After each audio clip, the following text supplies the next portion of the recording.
Dharamsala, in the north of the Indian state of Punjab, above the valley of Kangra. This is where the Dalai Lama lives, a monk who is 30 years old. Through his title, the Dalai Lama was already famous a long time before he took refuge in India in 1959. Here he became accessible to admirers, to the curious, to the scholars and the experts.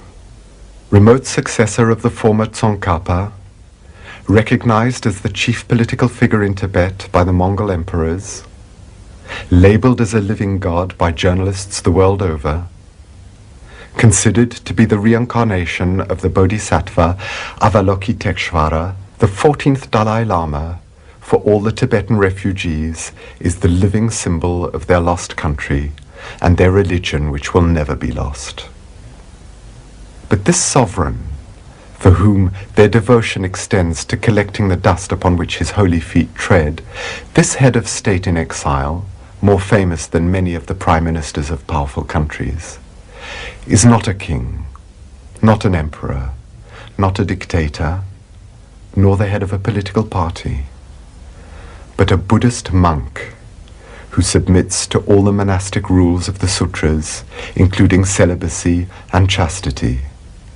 A monk who prostrates himself with his fellow monks from the Patala in Lhasa and confesses the breach of the rules of his order.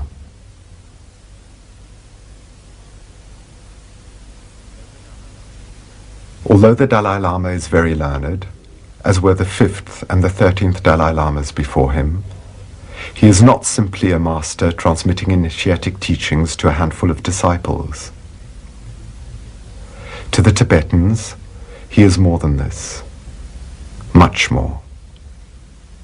He is the precious protector of his people, the Buddha of compassion, incarnated on earth to comfort and to serve mankind.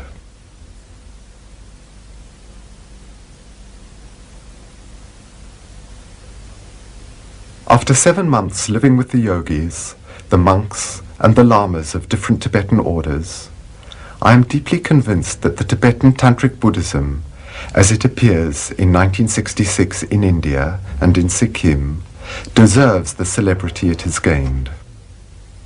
However, few books, even those written by the most competent specialists, have been able to show why.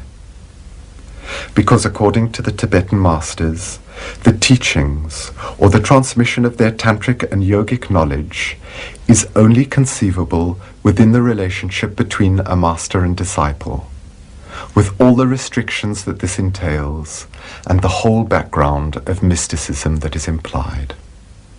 For the Tibetans, the spiritual quest and the ardent desire for personal transformation are the qualities which give the right to receive the highest knowledge, whereas so-called objective scientific research or intellectual curiosity, even the most respectful, do not.